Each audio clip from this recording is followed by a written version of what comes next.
Bonjour, je suis très contente de vous accueillir ce matin, donc aussi nombreuses et nombreux. Donc nous devrions être une centaine de participants. Donc pour cette présentation sur le thème de l'accessibilité pédagogique avec la méthode facile à lire et à comprendre, donc la méthode Falk. Donc cette méthode a été initiée il y a une douzaine d'années. Et donc, nous verrons ce matin comment elle peut faciliter l'accessibilité pédagogique des formations en rendant nos écrits et nos différentes productions plus accessibles à de nombreux publics. Et pour que cela soit plus parlant, enfin, que ce soit parlant en tout cas, on vous présentera des exemples concrets de textes écrits en Falk en mode avant-après. Voilà, alors je m'appelle Anne Godin, je suis chargée de mission à Cap Métiers Nouvelle-Aquitaine au sein de la direction des services aux professionnels, orientation, formation, emploi. Et mon rôle ce matin va être d'être la gardienne du temps pour que la durée d'1 heure de ce webinaire puisse être respectée au mieux. Et je serai là aussi pour recueillir vos questions par écrit afin de les transmettre à nos intervenantes. Alors pour cela, donc, je vous invite à utiliser l'onglet questions que vous verrez dans l'angle à droite de votre écran. Et les intervenants donc, vous répondront après chacune de leurs présentations. Avec cet onglet questions, vous pouvez utiliser un système de vote en cliquant sur une question qui a déjà été posée et qui vous intéresse également. Et donc cela me permettra de hiérarchiser un petit peu les questions s'il le faut. Voilà, pour finir, concernant l'organisation de ce webinaire, sachez que vous aurez accès à l'enregistrement dès la fin de ce webinaire, donc en cliquant sur le lien de connexion que vous avez reçu par mail. Et puis, de mon côté, donc très rapidement après la fin de ce webinaire, je vous enverrai par mail un questionnaire de satisfaction auquel je vous demande de bien vouloir consacrer 2 petites minutes. Et puis, vous recevrez également les supports donc, qui vont être présentés ce matin. Voilà, donc je laisse maintenant la parole à nos 3 intervenantes, donc en commençant par Madame Claudine Desplat du CRFH, et ensuite donc, nous aurons les interventions de Madame Béatrice Larivière et de Madame Florence Larivière de l'ADAPI 23. Voilà, je vous souhaite un bon webinaire. Bonjour, je suis très contente d'intervenir dans le cadre de Cap Métiers Nouvelle-Aquitaine, que je remercie de nous recevoir. Je suis donc Claudine Desplat, je suis chargée d'appui au Centre Ressources Handicap de Nouvelle-Aquitaine dans le service professionnalisation. Alors, je vous présenterai le Centre Ressources plus en détail durant l'heure que nous allons passer ensemble, mais les 4 mots déjà composant son nom sont très significatifs. C'est un centre régional qui apporte des ressources pour développer la formation des personnes en situation de handicap. Alors, comme ça vous a été précisé, moi je vais, en priorité donc intervenir, mais sur le cadre général pour introduire la présentation ultérieure d'un exemple d'accessibilité que l'on peut mettre en place dans le cadre des formations et des formations de droit commun, donc qui s'adressent à l'ensemble des publics. Alors la définition dans un premier temps de ces 2 termes, handicap et accessibilité, la définition est issue de la loi du 11 février 2005, que vous connaissez peut-être plus sous l'intitulé loi handicap. C'est cette loi qui a mis en premier en place la définition du handicap et elle est toujours d'actualité. Elle est importante. Alors, on va la lire. Je vous propose de la lire ensemble. Constitue un handicap toute limitation d'activité ou restriction de participation à la vie en société subie dans son environnement par une personne. En raison d'une altération substantielle, importante, durable ou définitive, d'une ou plusieurs fonctions physiques, sensorielles, mentales, cognitives ou psychiques, d'un polyhandicap ou d'un trouble de santé invalidant. Cette définition, dans ces différentes parties, garantit l'égalité des droits et des chances, la participation à la vie en société, hein, c'est ce qui est indiqué. Le handicap, ici, exprime une déficience vis-à-vis d'un environnement, alors que ce soit en termes de mobilité, de compréhension, d'appréhension. Voilà. Il n'est pas considéré au regard d'une situation personnelle ou d'une situation médicale, et ça c'est très important, il est considéré dans une relation dynamique avec l'environnement, et c'est ainsi que l'on va parler de termes tels que la situation de handicap, termes que vous connaissez tels que l'accessibilité ou la compensation.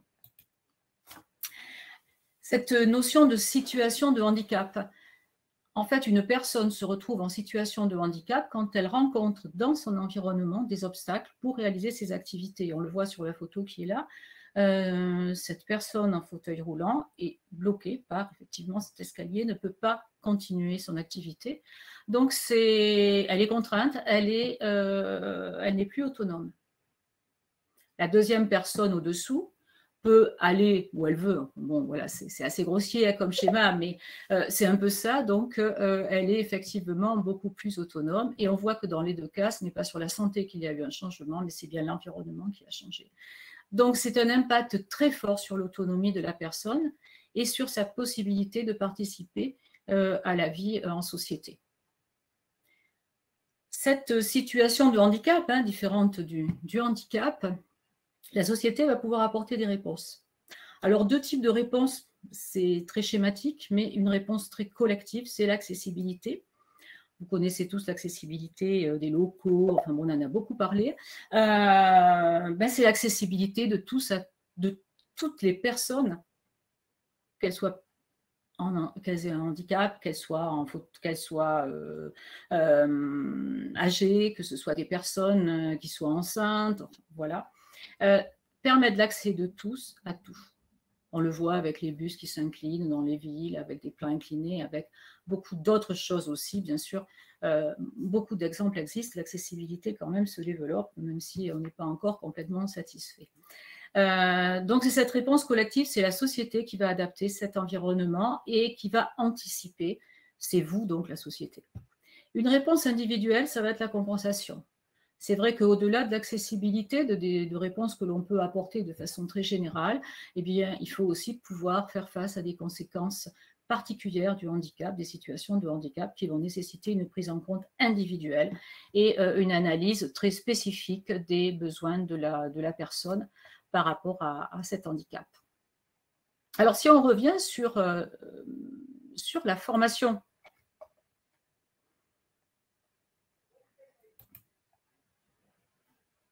qu'est-ce que l'accessibilité de la formation?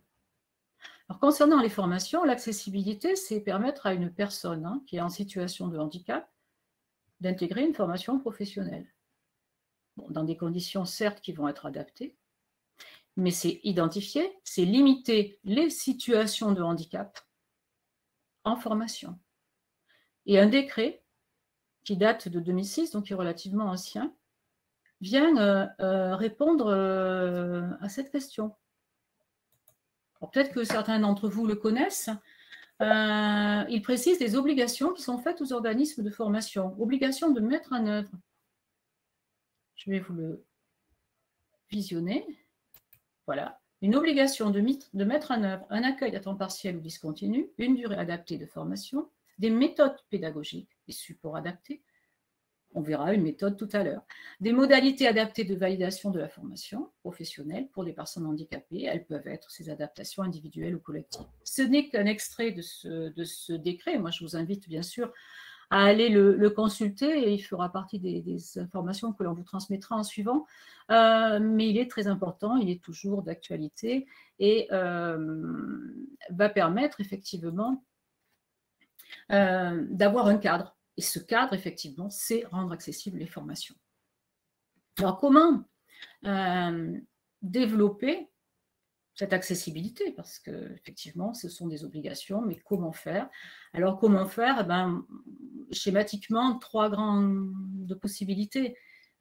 Pour développer cette accessibilité, c'est, vous en doutez, de penser et organiser l'accueil des personnes handicapées, mais de l'identification des besoins en formation, le moment où on décide avec eux, on travaille avec eux l'orientation, jusqu'à la réalisation et la finalisation de la formation. Donc c'est tout ce temps-là, dans tout ce temps, toutes les étapes doivent être effectivement étudiées pour organiser cet accueil, anticiper cet accueil, développer une accessibilité dans le centre de formation.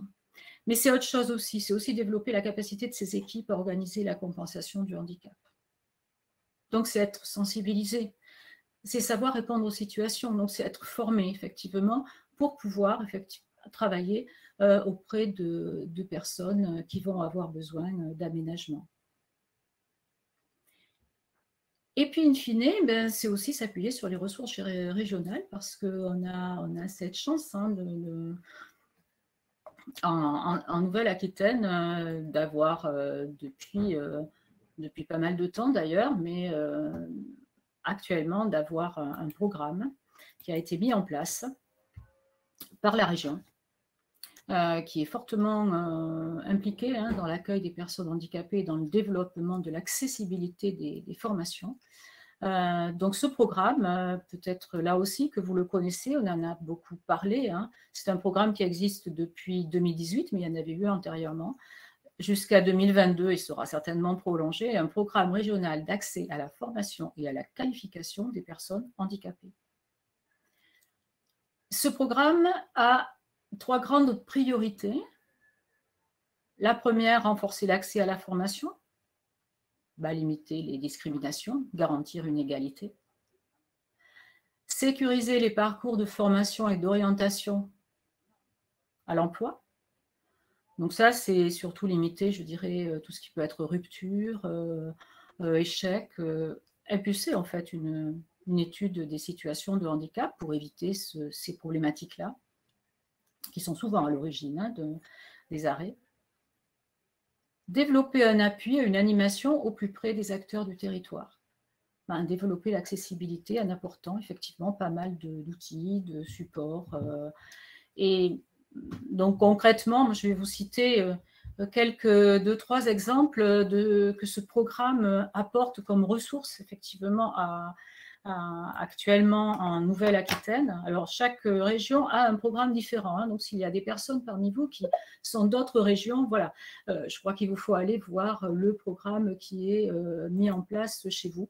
Dans votre région, il peut être différent. Les bases sont les mêmes, mais pas forcément le contenu et la mise en œuvre.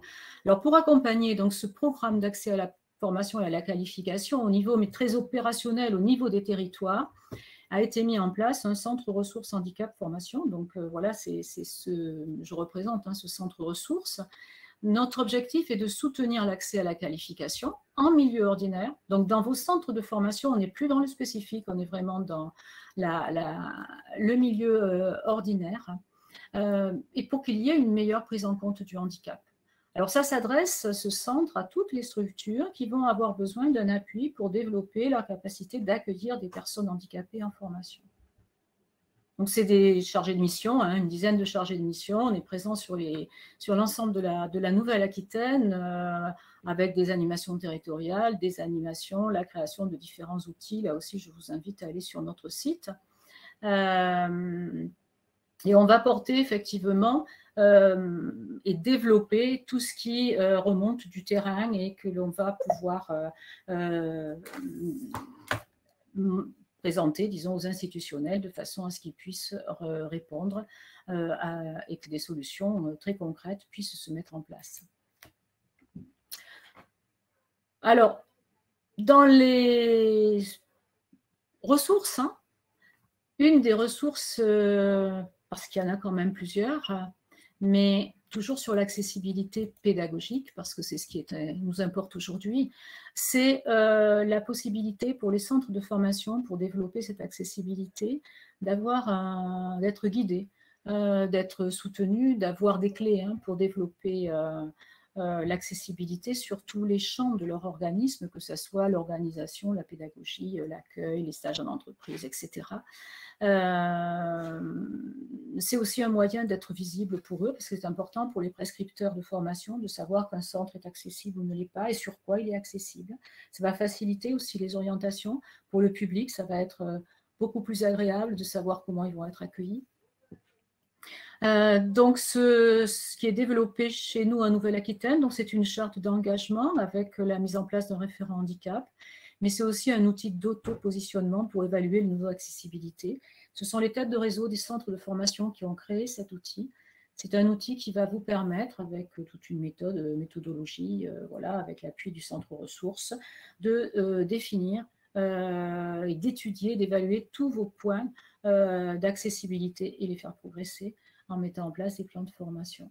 Donc, c'est vraiment une analyse sur plusieurs années, hein, ça ne se fait pas comme ça, mais pour pouvoir avancer et progresser dans ce champ-là de façon relativement simple. Un autre niveau complètement, l'autre moyen qui est développé et qui va servir aussi hein, pour tout à l'heure la présentation du FALC, c'est des outils là beaucoup plus en lien avec la situation de handicap de la personne, c'est de la compensation. On va être beaucoup plus sur l'analyse d'une situation donnée pour une personne donnée dans une formation. Donc, ce sont des prestations là qui sont mises en place et qui peuvent être animées par un centre de formation qui vont être gérés par le référent handicap et vont permettre effectivement une analyse très fine avec toute une méthodologie pour soutenir le centre dans cette réflexion sur l'étude de la situation de handicap. Mais c'est aussi des prestataires spécialisés. L'ADAPI 23, donc sur le secteur de la Nouvelle-Aquitaine, intervient comme prestataire spécialisé auprès des entreprises, des centres de formation, etc. Donc, sur le champ du handicap, mais il y en a comme ceci beaucoup mis à disposition par la GFIP. Et puis des financements parce qu'effectivement, c'est un travail qui, pour l'instant, qui actuellement est financé par la GFIP pour pouvoir développer l'accessibilité le plus possible et le plus rapidement possible et le mieux possible aussi. En dernier lieu, avant de laisser la parole à mes collègues de l'ADAPI, les ressources, la dernière ressource hein, pour développer les compétences, pour développer effectivement l'accessibilité dont je voulais vous parler, c'est le programme de formation. C'est un programme de formation qui va permettre de développer les compétences des formateurs, les sensibiliser, etc. Et avant de vous présenter le programme plus en détail, je pense qu'effectivement l'intérêt, ça sera de vous montrer un des exemples d'accessibilité, d'outils, de méthodes qui va pouvoir rendre accessibles les formations, qui va pouvoir répondre aux besoins de certaines personnes que l'on peut être amené à accueillir. Voilà, donc je suis Béatrice Larivière, je suis responsable de formation à Formadapt 23, qui est l'organisme de formation de l'ADAPI de la Creuse, comme vous l'avez compris. On va donc vous parler du facile à lire et à comprendre et vous présenter donc le PowerPoint sur lequel je n'ai plus la main. Voilà, merci. Plusieurs petits points vont être faits pour vous présenter la méthode du facile à lire et à comprendre. Déjà, vous expliquer ce que c'est. Les quelques textes importants, Madame Desplat vient d'en parler, mais je reviendrai un petit peu dessus brièvement. D'où s'origine la méthode du facile à lire et à comprendre, c'est-à-dire qui l'a inventée, comment les choses se sont construites au fil du temps. Et puis ensuite, on rentrera un petit peu dans quelques éléments pour vous permettre de bien vous rendre compte et de visualiser ce qu'est le facile à lire et à comprendre. Donc déjà, pourquoi on écrit en facile à lire et à comprendre, qui peut l'utiliser, hein, quels sont les destinataires finalement de cette méthode, quels documents on peut mettre en facile à lire et à comprendre, les règles importantes, comme l'implication des personnes. Vous voyez en haut à droite de l'écran le pictogramme du facile à lire et à comprendre, le petit bonhomme avec un livre et un pouce levé qui indique bien que voilà, la lecture est facile et la compréhension aisée une fois qu'on a ce petit pictogramme. Mais pour pouvoir apposer ce pictogramme, il faut l'implication des personnes en situation de handicap associées à minima à la relecture pour valider que le document est bien compréhensible. On vous présentera également dans la pratique comment les choses se déroulent et puis des exemples, hein, comme on le disait au début, des exemples de textes avant-après pour que vous ayez une vision précise de ce qu'est le facile à lire et à comprendre. Alors, déjà, je pense que vous l'avez compris, hein, écrire en FALC, c'est écrire dans un langage que tout le monde comprend. On parlera un petit peu plus tard des publics qui peuvent bénéficier de la démarche et vous verrez que on se rend compte, nous, dans la pratique, que quand on écrit en FALC, eh bien, beaucoup de personnes peuvent en bénéficier pour la compréhension des documents parfois trop complexes ou trop longs à comprendre. Donc, dans la démarche, on va rendre les écrits faciles à lire et plus faciles à comprendre, bien sûr, à destination des personnes lectrices. Ensuite, on peut tout à fait adapter des supports pour des non-lecteurs en faisant notamment de l'audio et de la vidéo. Mais là, pour l'instant, on va aujourd'hui vous parler uniquement des documents qui sont écrits. Alors, les textes importants, Madame Desplat vous a parlé de la loi du 11 février 2005, effectivement, qui accentue, on va dire, l'idée de l'accessibilité. Hein, c'est-à-dire que les documents, notamment nous, ce qui nous concerne à travers le FALC, c'est l'accessibilité pour la déficience intellectuelle. Vous avez vu dans la loi, qui est la loi de l'égalité des droits et des chances, la participation et la citoyenneté des personnes handicapées, que l'on parle donc de l'accès à tout pour tous et que l'on a introduit cette notion de personnes en situation de handicap qui indique que c'est l'environnement qui doit faire des efforts pour permettre l'accessibilité. Donc nous, on s'intéresse à un handicap invisible qui est la déficience intellectuelle. Et donc la technique pour l'accessibilité, pour ce handicap-là, c'est le facile à lire et à comprendre en partie, bien entendu, il n'y a pas que ça, mais c'est une des méthodes qui permet l'accessibilité pour ce type de handicap. Souvent, quand on parle accessibilité, on pense au fauteuil roulant et l'image, en effet, sélectionnée de le fauteuil roulant en bas des marches d'escalier, c'est très parlant. Et pour les handicaps invisibles, il faut aussi s'intéresser aux démarches d'accessibilité. Le FALC en est une, donc pour la déficience intellectuelle. Il y a également la loi du 2 janvier 2002 qui, elle, va davantage s'adresser aux établissements sociaux et médico-sociaux hein, et qui précise que les personnes ont des droits et des libertés. Et donc, nous, on va s'intéresser au fait que les personnes doivent avoir accès à de l'information pour pouvoir faire leurs propres choix, pour pouvoir être des citoyens comme les autres. Donc, il est nécessaire et indispensable de rendre les informations accessibles et donc faciles à lire et à comprendre. Voilà en tout cas ce que l'on peut dire concernant les lois. Ensuite, il y a la Convention des Nations Unies pour les personnes handicapées.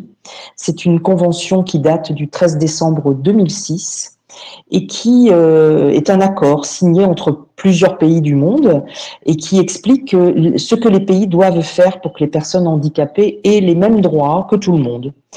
La France a signé le texte en février 2010. Voilà, donc toute cette démarche d'accessibilité et donc le facile à lire et à comprendre se situe dans le cadre de ces lois ou de ces conventions pour fixer le cadre légal de la démarche du facile à lire et à comprendre. On favorise bien sûr de ce fait l'autonomie et la participation de tous à tout. Les personnes handicapées ont le droit, comme tout le monde, de s'informer et de communiquer librement. Voilà pour les fondations, on va dire, dans la loi et la démarche qui nous anime pour vous présenter donc la démarche du facile à lire et à comprendre et la méthode. Je vous propose donc qu'on puisse maintenant parler de qui a inventé le FALC. Comme vous le voyez sur cette slide, eh bien, c'est un ensemble de différents pays de l'Europe qui a inventé, dans le cadre d'une association qui s'appelle Inclusion Europe, qui a inventé en 2009 le facile à lire et à comprendre. Voilà, c'est une association Inclusion Europe qui regroupe les associations de personnes déficientes intellectuelles, de leurs familles, de plusieurs pays européens. Et vous voyez peut-être sur la slide l'UNAPI, tout en bas de la slide, donc qui est l'association française qui a participé à la création du facile à lire et à comprendre et qui est notre tête de réseau au niveau national pour les ADAPI de la France. Et puis, vous voyez le petit logo de Nous aussi. Nous aussi, c'est une association nationale qui se décline par département, qui regroupe les personnes déficientes intellectuelles et leurs familles. Leur slogan étant « Rien pour nous sans nous ». C'est donc une démarche citoyenne de participation pour favoriser l'accessibilité pour la déficience intellectuelle. Voilà, les choses que je voulais vous dire, en tout cas, pour situer un petit peu l'origine de la démarche, et puis pour vous dire que pour développer le facile à lire et à comprendre, eh bien, il y a des guides qui peuvent être consultés facilement sur Internet. Un guide qui explique la méthode du FALC pour les démarches que l'on peut faire par écrit, par audio ou par vidéo, et un guide qui explique pourquoi il est important d'écrire en FALC, et de travailler aussi avec les personnes accompagnées ou les personnes en situation de handicap intellectuel pour mettre en place le facile à lire et à comprendre. Voilà. Bien sûr, pour développer cette méthode, il faut se former. Alors, c'est une formation qui est courte, hein, on va vous en parler. Dans cette formation, on implique les personnes en situation de handicap, hein, qui sont partie prenante et qui participent aux formations avec les groupes pour faire directement de la transcription des supports écrits en facile à lire et à comprendre. Voilà pour ma part ce que je voulais vous dire. Je vais passer la parole à Florence Larivière, qui est formatrice donc à Formadapt 23 sur le facile à lire et à comprendre. Alors, attendez, petite transition. Je vais trop vite, pardon. Merci. Bien écoutez, il n'y a pas de questions ni pour votre présentation, Madame Larivière, ni pour celle de Madame Desplat tout à l'heure. Je vous propose effectivement de passer à l'intervention suivante, qui sera peut-être un peu plus concrète du coup et qui apportera peut-être plus de réflexion ou de demande de précision. Donc nous allons écouter Madame Florence Larivière maintenant. Bonjour à tous. Oui, effectivement, je suis formatrice à Formadapt, qui est un organisme de formation de l'ADAPI 23, et je suis une des formatrices du FALC. Nous allons voir ensemble donc pourquoi on a décidé d'écrire en FALC. Vous avez vu très bien à qui ça s'adresse. C'est donc permettre aux personnes qui ont une déficience intellectuelle de découvrir et d'apprendre de nouvelles choses, de pouvoir faire leur propre choix, c'est ce qu'on appelle l'autodétermination, et d'être des citoyens comme les autres et d'avoir exactement les mêmes droits. C'est absolument indispensable et ça découle, comme vous l'avez compris, des différentes lois qu'on vous a précisées tout à l'heure.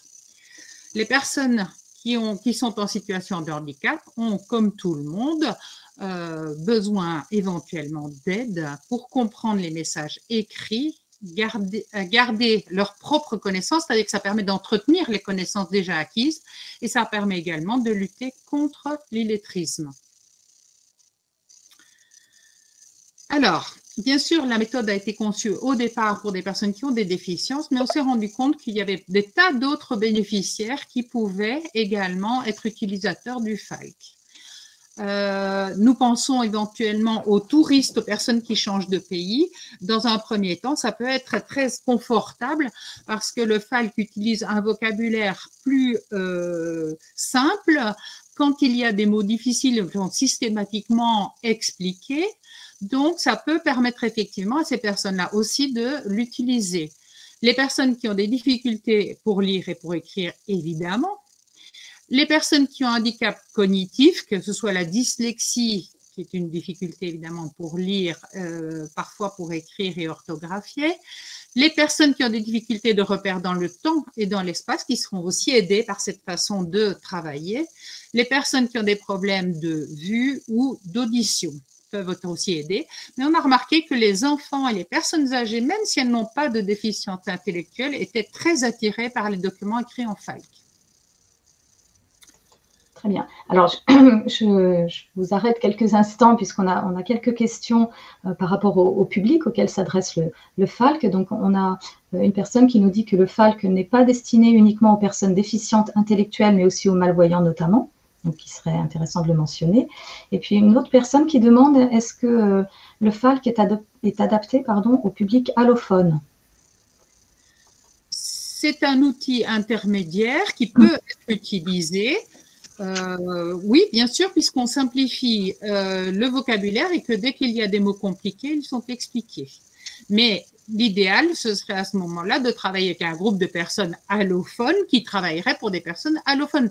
Parce que tout est important dans le FALC et puisqu'il s'adresse à des personnes qui ont une déficience intellectuelle, ils sont faits avec des personnes qui ont des déficiences intellectuelles. Il faut toujours faire attention de bien s'adresser au public auquel ils s'adressent et de travailler en partenariat systématique avec les personnes à qui ça s'adresse. Est-ce que j'ai répondu à votre question?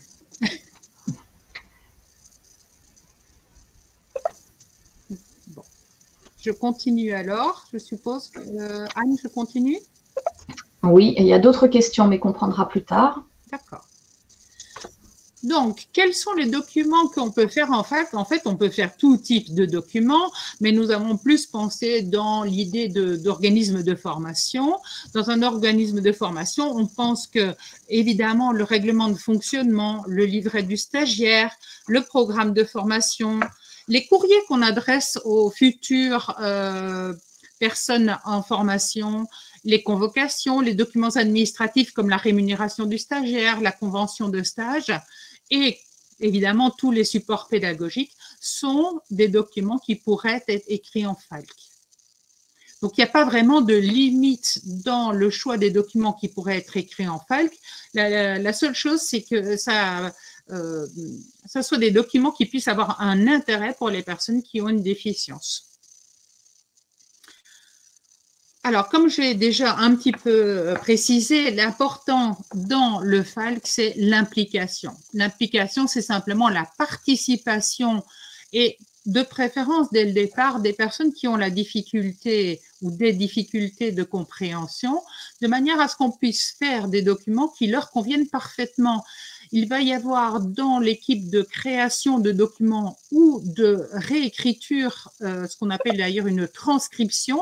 Ce ne sera pas une traduction puisqu'il ne s'agit pas d'une langue étrangère ni de refaire mot à mot ce qui est dans le document original, mais d'avoir l'implication des personnes en situation de handicap pendant la création et au moins, au minimum, lors de la relecture de la correction pour justement permettre la validation. Et tant que ce n'est pas le cas, on n'a absolument pas le droit d'utiliser le logo du FALC sur le document. Il n'est apposé que s'il a été validé par plusieurs personnes. Une personne ne suffit pas non plus. Donc voilà pour la partie implication. Après, on va venir dans la pratique. Est-ce que vous voulez que je réponde à une question, Anne? Excusez-moi. Voilà. Oui, effectivement, il y a quelques demandes de précision. Une personne qui demande en termes d'organisation, donc cela demanderait donc un groupe de travail bien en amont alors avec les personnes concernées? Tout à fait. Effectivement, pour faire du FALC, il faut avoir prévu évidemment de le faire. Ça demande du travail de préparation. Quand il y a une première étape qui est le choix effectivement du contenu et de l'information que l'on souhaite réellement faire passer. Ensuite, il va falloir trouver les bons mots pour décrire les informations que l'on souhaite faire passer et trouver éventuellement, nous aurons un petit exemple de pictogrammes, de photos ou d'images qui vont accompagner le texte pour aider justement à la compréhension. Très bien, merci. Alors, une autre question sur la création de documents en Falc. On nous demande si on peut créer en improvisation, mais en respectant quand même des règles, bien sûr, donc en improvisation, un document en Falc sans forcément d'anticipation et de groupe de travail. Non, c'est pas possible parce qu'il faut, pour un document Falc, l'avoir travaillé avec les personnes qui ont ces difficultés. Donc, il n'y a pas d'improvisation en Falc. C'est vraiment quelque chose qui est préparé à l'avance et qui doit vraiment être réfléchi, qui nécessite d'être déjà rédigé, qui nécessite l'utilisation de certaines polices, qui nécessite vraiment beaucoup de structure. Et si on peut pas donc l'improviser. Vraiment, c'est pas possible. Même nous, avec l'habitude, on ne l'improvisera pas. D'accord. Très bien. En tout cas, pour utiliser l'appellation Falc, il faut effectivement respecter.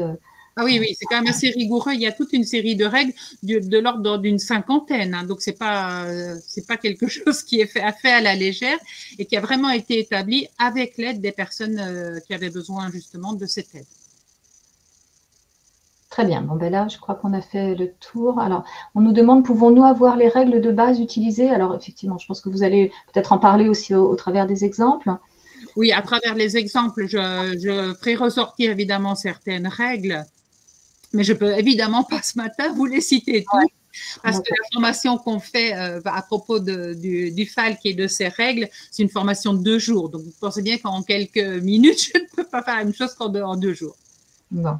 Alors justement, à propos de la formation, il y a une question aussi qui intéresse plusieurs personnes, mais je crois qu'on y répondra un petit peu après, hein, sur les formations qui existent pour le Falc.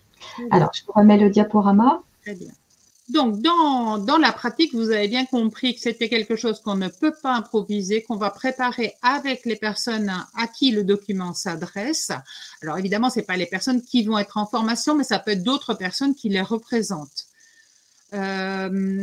Je vais vous montrer par exemple un exemple de document qui a été travaillé avec une de mes collègues. C'était pas moi qui faisait la formation à ce moment-là, mais c'était un ensemble de personnes où il y avait des personnes issues de l'AFPA notamment, et ils ont travaillé à partir de documents que les stagiaires avaient amenés et qui étaient, dans ce cas-ci, je vous montre le texte de départ.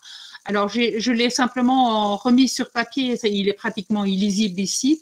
Il s'agissait d'un document qui était fait en 2 pages et qui était la charte d'utilisation du matériel informatique et l'imprimante, etc., et du téléphone à l'intérieur même de l'organisme.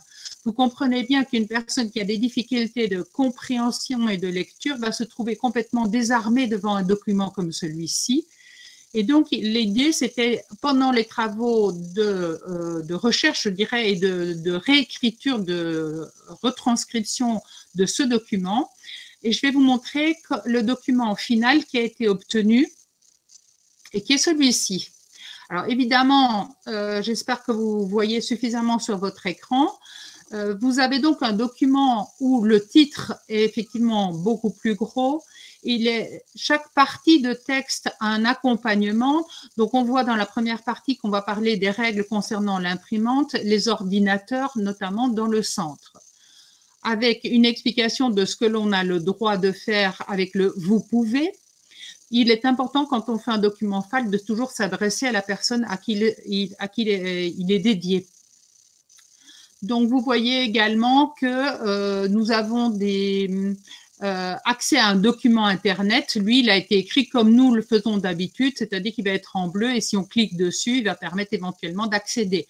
Donc, on peut garder ce genre de code. Vous avez vu que la taille, la police notamment d'écriture est importante. On ne choisit pas n'importe quelle police pour écrire en Falc. Tout ce qui est avec empattement ne convient pas, par exemple. Et minimum, il faut une taille 14. Donc, les différentes indications au fur et à mesure des paragraphes sont très souvent expliquées. On parlait notamment d'un code. Voilà pourquoi j'ai repris un code et j'ai mis des personnes qui ne s'échangeaient pas le code. C'est-à-dire que là, on voit 2 personnes qui échangent quelque chose et ça a été barré. Très souvent, on utilise, pour ne pas faire, on utilise une croix rouge qui dit qu'on n'a pas le droit de. Ensuite, il y a un petit paragraphe qui dit ce qu'on n'a pas le droit de faire, donc les interdictions. On parle ensuite de l'utilisation notamment de clés USB à l'intérieur de la structure. On décrit aussi le fait que l'on doit écrire avec respect et politesse, c'est-à-dire qu'il faut garder les règles de politesse qu'on utilise ailleurs, aussi bien quand on l'écrit que quand on est sur le site. Il est important évidemment de respecter les règles et là vous voyez par exemple qu'on peut utiliser une écriture avec des caractères qui sont écrits en gras quand on veut attirer l'attention. On a aussi utilisé le symbole de la justice pour expliquer que si on ne respecte pas les règles, ça peut aller jusqu'à éventuellement une condamnation, même si elle est à titre interne. Et ce qui est important, c'est que c'est un document qui va être signé par le stagiaire qui rentre en formation. Donc, on lui explique que s'il est d'accord avec toutes ces règles, il va pouvoir indiquer la date dans à la dernière ligne, je mets la date et il va pouvoir signer à droite. Donc, tout ça, c'est vraiment… Et on a gardé évidemment que l'essentiel, c'est-à-dire ce que vraiment on voulait communiquer à travers ce document. Il est certainement, évidemment, perfectible. Et puis, vous aurez remarqué qu'il ne comporte pas le logo du Falck. Je vais vous expliquer tout simplement. Pendant la formation, les stagiaires ont eu le temps de fabriquer le document, mais n'avaient pas eu le temps de mettre les pictogrammes. Donc, comme les pictogrammes, je les ai rajoutés après et ils n'ont pas été testés par les personnes en situation de handicap, eh bien, on ne le valide pas parce qu'on n'est pas sûr que ça leur convient. Ce qui se passe, c'est qu'on fait des groupes avec eux, des relecteurs, et que eux vont signaler, bah oui, ça je comprends pas. Est-ce qu'on pourrait mettre autre chose? Ah, ou ce texte-là, je n'ai pas compris tel mot. Est-ce qu'on pourrait expliquer le mot, etc. Et tout ça se fait au fur et à mesure en fonction des réactions des personnes qui participent aux travaux. Très bien. Alors, il y a une petite question concernant les pictogrammes, justement. Une personne demande, est-ce qu'il y a une base spécifique pour les pictos? Ah, malheureusement, nous sommes constitués une base de pictos actuellement avec le travail que nous avons fait. Il existe des pictos sur Internet. Ils sont souvent libres de droit, mais pas toujours. Mais bien sûr, quand vous venez en formation, nous allons vous indiquer quels sont tous les sites. Alors, vous pouvez faire pictogrammes sur Internet, hein, vous allez en trouver. Attention, ils ne sont pas tous libres de droit. Très souvent, ils sont payants, mais il existe quelques sites qui sont tout à fait accessibles. Et puis, vous pouvez aussi demander, vous les créez vous-même, hein, pour ceux qui se sentent une âme d'artiste, c'est possible.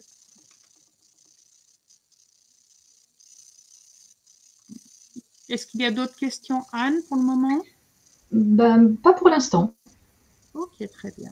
Donc, je vais vous montrer également un autre exemple qui avait été travaillé lors de la dernière formation avec justement des personnes qui travaillent dans les organismes de formation. Leur souci était l'utilisation de l'arrêt de travail. Quand on a un arrêt de travail, très souvent pour ces personnes, c'est difficile de savoir ce qu'il faut remplir et à quel endroit. Donc, il a été fait un travail avec les personnes déficientes qui ont dit, ben voilà, nous, on ne comprend pas bien ce que ça veut dire à cette ligne-là. Et donc, on est parti du support arrêt de travail que vous connaissez tous et sur lequel on a rajouté des cases pour permettre d'expliquer ce qu'on doit mettre et à quel endroit.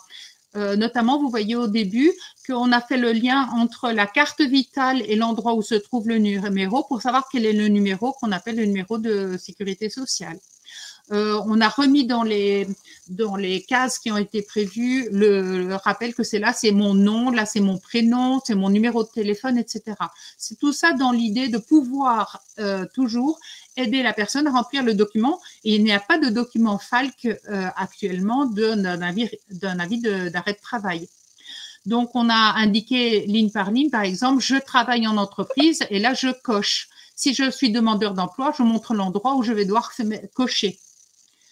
Voilà, donc on a en fait repris le document original qu'on ne peut pas changer, qui est un document officiel, et on a rajouté des rubriques pour expliquer ce que l'on doit remplir à chaque endroit. Ensuite, à la fin, dans un arrêt de travail, on explique qu'il y a 3 feuilles et on explique à qui on doit envoyer les 3 feuillets différents. Donc, le premier et le deuxième, comme vous le savez, à la CPAM ou la MSA, et la troisième à l'entreprise ou à Pôle emploi. Donc ça, c'est une autre façon de faire du FALC. On part d'un document, ben, il est officiel, on n'a pas le droit de le changer, mais on prend le temps de définir et d'expliquer chacune des rubriques. L'idée, c'est qu'ils deviennent faciles à lire et à comprendre. Voilà donc un deuxième exemple. Je n'en ai pas pris d'autres parce que je pense qu'on a encore d'autres questions à voir ce matin. Ce que je voulais faire, c'est peut-être faire un petit, justement, puisqu'on en a parlé des pictogrammes. J'ai parlé surtout et j'ai mis des pictogrammes, mais on peut aussi utiliser des photos. Il n'est pas conseillé de faire un mix, c'est-à-dire de passer de photo à pictogramme, de pictogramme à photo, parce que ça complexifie. Et je vous donnais deux exemples. Quand je regarde des pictogrammes, j'avais trouvé des pictogrammes pour les toilettes, il en existe plein. Vous avez vu que ceux du haut sont marrants, sont sympas, etc., mais ce ne sont pas nécessairement compréhensibles.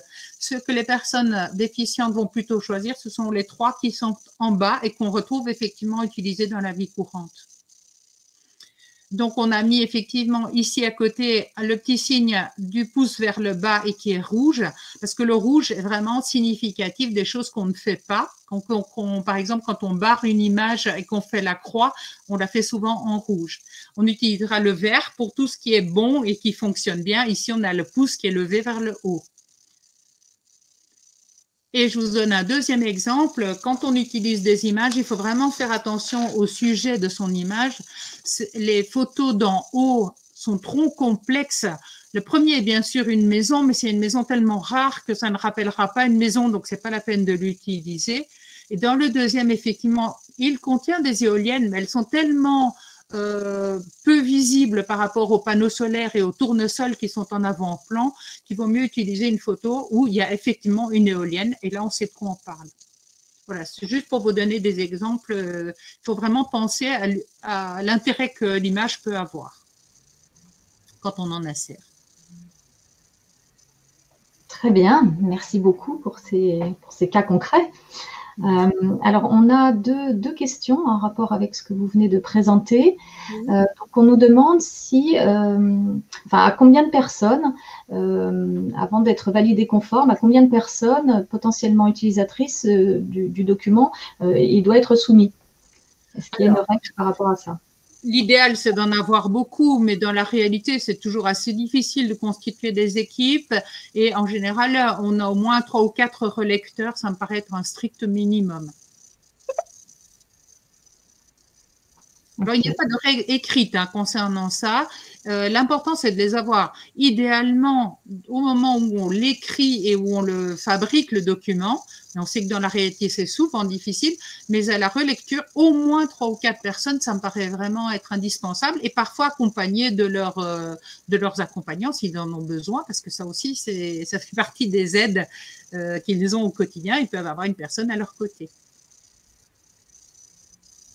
Très bien, merci. Quelqu'un a une question par rapport au support pédagogique de type diaporama, en demandant est-ce que vous auriez un exemple de support à présenter. Bon, peut-être pas là sous la main. Et cette personne demande est-ce que la présentation que vous avez faite avec votre propre PowerPoint était en mode FALC? Oui. Oui. Oui. Mais comme elle n'a pas été validée par les personnes, oui, j'ai utilisé toutes les règles du FALC, effectivement, et notamment dans les pages qui précèdent.